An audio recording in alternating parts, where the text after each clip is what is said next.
तो दोस्तों स्वागत है आप सभी का हमारे चैनल लाइफ एडवाइजर्स में। और आप देखना शुरू कर चुके हैं बैंक निफ्टी की डेली एनालिसिस वीडियो, जहां हम डिस्कस करते हैं डेली बैंक निफ्टी के ट्रेंड के बारे में और बैंक निफ्टी के पूरे स्टॉक्स के बारे में। तो आशा करता हूं ये सीरीज़ आपको बिल्कुल पसंद आ रही होगी, और जो लोग नए जुड़ रहे हैं उन्हें भी आशा करता हूं ये वीडियो पसंद आएगी। तो वीडियो को शुरू से लेकर अंत तक देखना ना भूलें, और आपने अभी तक चैनल सब्सक्राइब नहीं किया है तो तुरंत कर दीजिए, साथ ही बेल आइकन दबाइए ताकि टाइमली अपडेट्स आपको मिलती रहे। तो शुरुआत करने से पहले आप सबका बहुत बहुत धन्यवाद। आज हमने 10,000 सब्सक्राइबर का माइलस्टोन जो है वो पार कर लिया है, और काफ़ी बड़ी कम्युनिटी हमें बढ़ते हुए नज़र आ रहे हैं, और एक बहुत जल्दी हमने ये 10,000 का जो लेवल है वो कंप्लीट किया है। उम्मीद करता हूँ कि हम 1 लाख भी बहुत जल्दी पहुँचेंगे, और शायद कभी ज़िंदगी में 10 लाख का भी मौका मिल सकता है। तो खैर चलते हैं आगे, बात करते हैं, डिस्कशन करते हैं। और मार्केट की अगर हम बात करें तो लास्ट डे हमने देखा कि अच्छा ट्रेंड बना हुआ था, बुलिश ट्रेंड डेफिनेटली था, स्टॉक्स में तेज़ी थी, और जिन स्टॉक्स में मंदी हो रही थी उन्हीं में हमको फिर से तेज़ी का माहौल देखने के लिए मिला। तो ओवरऑल हम कह सकते हैं कि मार्केट ठीक ठाक हमको देखने के लिए मिला, एक अच्छा ट्रेंड बना हुआ था। और हमने जो बुलिश ट्रेंड डिस्कस किया था वो क्लियरली था 35,700 से लेकर ऊपर में 36,370 का, ये रेंज हमने डिस्कस करी थी। तो इसी रेंज में हमको चलते हुए नजर आया मार्केट। 35,764 पे इसने लो बनाया है, और वहीं हाई की अगर हम बात करें तो हाई बना है 36,176 पे, और मार्केट ओपन है 36,112 पे। और जैसा मैंने आपको पहले भी कहा था कि 36,000 का जो लेवल है ये एक बहुत ही क्रूशियल लेवल है, क्योंकि यहाँ पे अगर आप ओवरऑल देखेंगे तो यहाँ पे कॉल राइटिंग बहुत ज़्यादा थी, और इस लेवल को पार करना लगभग नामुमकिन सा हमें दिखाई दे रहा था, और वही हमको देखने के लिए मिला। 36,000 के नीचे ही क्लोजिंग देखने मिल रही है 35,938 पे। तो ओवरऑल ट्रेंड डेफिनेटली बुलिश है, लेकिन अभी जिस तरीके से मार्केट है एक छोटे से रेंज के अंदर में है, तो अभी मुझे लगता है कि बहुत ज़्यादा एग्रेसिव बाइंग हमें नहीं करनी चाहिए।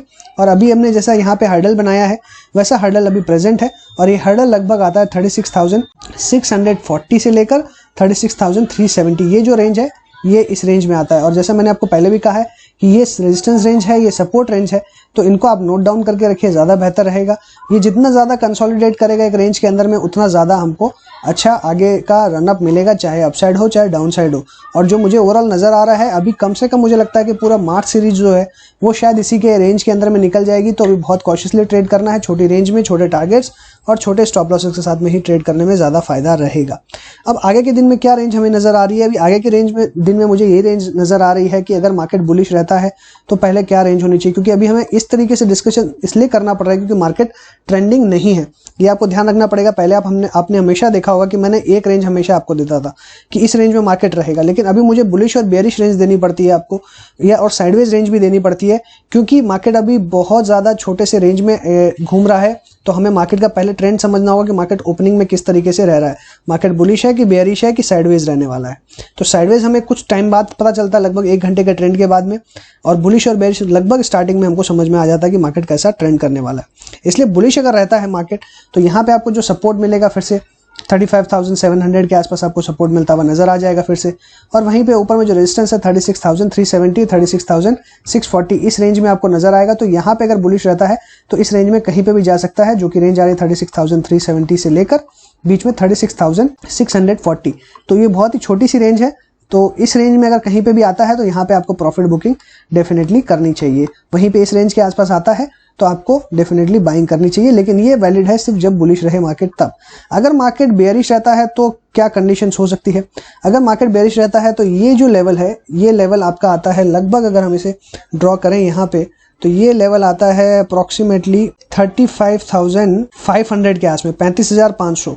तो ये 35,500 अगर बेयरिश रहता है मार्केट तो आपके पास में जो रेंज निकल के आ रही है वो है 35,500, जो कि लगभग हमारा 35,400 का ही लेवल है।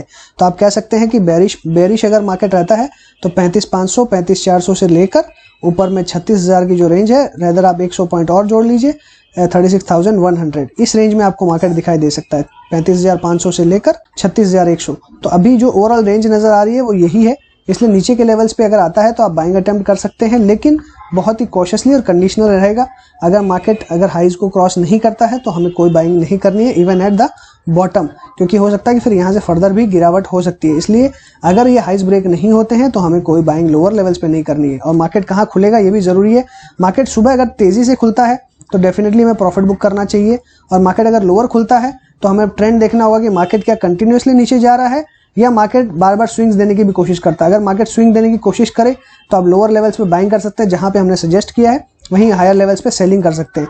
लेकिन अगर मार्केट खुलने के बाद में कंटिन्यूसली अगर गिरावट दिखाता है तो हमें बिल्कुल भी बाइंग नहीं करनी है, क्योंकि हो सकता है कि वो सारा दिन गिरते हुए नजर आए। तो बहुत ही तरीके से आपको मार्केट समझना पड़ेगा कि मार्केट में ट्रेड कैसे करना है, क्योंकि हो सकता है कि आपको लोअर लेवल्स पे बाइंग का मौका मिले, वापस ऊपर चला जाए, लेकिन अभी एक छोटे से रेंज में है तो आपको ट्रैप भी कर सकता है। तो बिल्कुल इंट्राडे पोजीशंस के हिसाब से ही अपने स्टॉप लॉसेस लगा के ही ट्रेड करें। तो बुलिश पोजीशंस जो मैंने आपको बताई वो क्लियर है, 35,700 से लेकर ऊपर में 36,370 और 640 के आसपास जब आएगा तो यहाँ प्रॉफिट बुक करनी है, यहाँ बाइंग करनी है। मार्केट बेयरिश रहता है तो 35,400 के आसपास सपोर्ट मिलेगा और ऊपर में रेजिस्टेंस 36,100 36,000 के आसपास आपको देखने के लिए मिलेगा।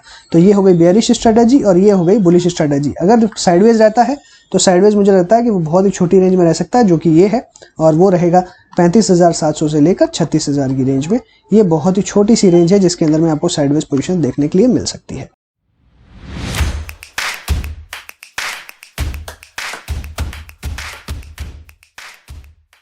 बात करते हैं बैंक निफ्टी के स्टॉक्स की, एक एक करके अल्फाबेटिक वे में डिस्कस करेंगे। तो सबसे पहला जो स्टॉक है वो है एक्सिस बैंक का। एक्सिस बैंक में क्लियरली अगर देखा जाए तो एक अच्छी यहाँ पे मूवमेंट हुई है, एक छोटा सा जो गैप था वो भी फिल होते हुए दिखाई दिया है। तो अभी क्या आगे का ट्रेंड दिखाई देता है? अगर अभी आगे का ट्रेंड देखो तो मुझे बुलिश दिखाई दे रहा है, लेकिन अभी जिस तरीके से छोटे से रेंज में है तो हो सकता है कि यहाँ से फिर से आपको गिरावट देखने के लिए मिले। तो गिरावट यहाँ पे आपको फिर से देखने के लिए मिल सकती है, लेकिन कंडीशनल है। अगर ये हाइस ब्रेक करता है तो और हायर ट्रेंड करेगा। तो जिनके पास लॉन्ग पोजीशंस है तो लॉन्ग पोजीशंस वालों के लिए यही सलाह रहेगी कि लगभग आप 748 का स्टॉप लॉस लगा के पोजीशंस को होल्ड करें। और सिंस ये ब्रेकआउट हुआ है तो फ्रेश पोजीशंस भी आप बना सकते हैं विद स्टॉप लॉस ऑफ 748 ही। और वहीं पे ऊपर जो टारगेट है इमीडिएटली 780 से लेकर 800 तक के बन सकते हैं। लेकिन मार्केट उतना बुलिश नहीं है, इसलिए मैं स्टॉक के बारे में इतनी ज़्यादा आपको नहीं बुलिशनेस दिखाऊंगा। मैक्सिमम 780 तक का टारगेट दिखाई देता है। और लास्ट टाइम में हमने डिस्कशन किया था कि 760 के आसपास आता है तो आपको प्रॉफिट बुक करना चाहिए, 720 के आसपास आता है तो लॉन्ग करना चाहिए। और हो सकता है कि इसी चैनल में आपको अभी कुछ दिन के लिए मूवमेंट दिखाई दे, लेकिन फिर भी अगर बुलिशनेस दिखाई देती है, अपने हाइस ब्रेक करता है जो कि 765.7 के हैं, तब आपको एक फ्रेश खरीदारी करनी चाहिए 780-800 तक के टारगेट के लिए। स्टॉप लॉस बहुत ही छोटा रहेगा 755 का। बंधन बैंक की बात करें तो यहाँ पे जब तक 360 के ऊपर में ये क्लोजिंग नहीं देगा डिसाइसिवली हम कोई बाइंग अटेम्प्ट नहीं करेंगे। अभी बिल्कुल अवॉइड की सलाह है। हालांकि अगर अभी देखें तो एक जिस लेवल पे करंटली खड़ा है ये थोड़ा सा डाइसी लेवल है, यहाँ से एक अच्छा मूवमेंट अपसाइड भी मिल सकता है, डाउन साइड भी मिल सकता है। तो जो रिस्की ट्रेडर्स हैं वो यहाँ पे लॉन्ग कर सकते हैं और लगभग अगर देखो तो 340-335 के आसपास स्टॉप लॉस रख सकते हैं। लेकिन नॉन रिस्की ट्रेडर्स 360 के बाद ही बाय करें तो ज़्यादा बेहतर रहेगा। हो सकता है थोड़ा और ऊपर मिले, रिस्क रिवॉर्ड थोड़ा सा कम होगा, लेकिन डेफिनेटली 360 के ऊपर में रिस्क कम है, रिवॉर्ड ज़्यादा दिखाई देता है। और इस लेवल पे हो सकता है कि काफ़ी टाइम तक आपको होल्ड करना पड़े, इसलिए मेरी अभी फिलहाल इसके अंदर में कोई लॉन्ग की रिकमेंडेशन नहीं है। बैंक ऑफ बड़ौदा में देखें तो ट्रेंड कंटिन्यूसली डाउनवर्ड है और जिस तरीके से स्टॉक में कंटिन्यूसली गिरावट देखने मिल रही है वॉल्यूम बिना वॉल्यूम के साथ में, तो कुछ यहाँ पे मुझे ऐसा लगता है कि कुछ न्यूज़ आते हुए दिखाई दे सकती है। 80 के लेवल को ये होल्ड करने की कोशिश कर रहा है। हालांकि स्टॉप लॉस हमारा तो बहुत पहले यहाँ ट्रिगर हो चुका है 84 का, तो यहाँ पे कोई भी फिलहाल हमारे लॉन्ग की सलाह नहीं है, अवॉइड करना चाहिए। बिल्कुल स्टॉक को अवॉइड करें, कोई बाई या सेल नहीं है। कैनरा बैंक की बात करें तो यहाँ पे भी अवॉइड का ही व्यू है, नो बाय नो सेल। और यहाँ पे जब ये बिग ब्रेकआउट होगा तो हम देखेंगे, अदरवाइज अभी फिलहाल कोई स्टॉक में मूवमेंट नहीं है। यहाँ से अगर अपसाइड निकलता है तो जैसे मैंने 170-180 तक के टारगेट्स बताए, स्टॉप लॉस बहुत ही छोटा है, लगभग अगर हम देखें तो 155 का, 155 के स्टॉप लॉस के साथ में 170-180 तक के टारगेट्स। सिटी यूनियन बैंक में भी लॉन्ग का ही व्यू बनता है, लेकिन फिलहाल के लिए अगर देखें तो थोड़ा सा यहाँ प्रेशर है, वॉलेटिलिटी ज़्यादा है, लेकिन यहाँ पे क्लियरली व्यू है 165 के स्टॉप लॉस के साथ में करंट लेवल्स पे बाय करना चाहिए। ऊपर में टारगेट्स 190 से लेकर 200 तक के आने वाले दिनों में देखने मिलेंगे। डीसीबी बैंक में जैसा हमने डिस्कशन किया था कि साइडवेज है, 114 का लेवल बहुत ही स्ट्रॉन्ग सपोर्ट है, 116 का लेवल बहुत ही स्ट्रॉन्ग रेजिस्टेंस बना हुआ है, छोटे से रेंज में है। जिनके लॉन्ग पोजीशंस है वो 114 के स्टॉप लॉस साथ में होल्ड करें।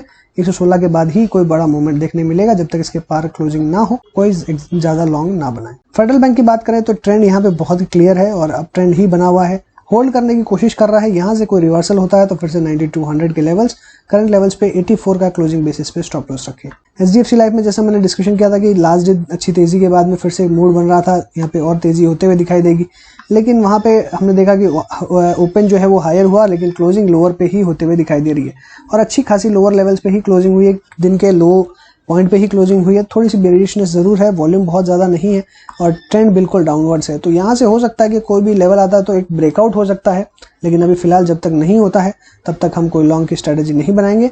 और ब्रेकआउट जो है वो लगभग मुझे लगता है कि इस लेवल के बाद होगा, जो कि आता है 1580 का। तो 1580 के आसपास हम बाय कर सकते हैं।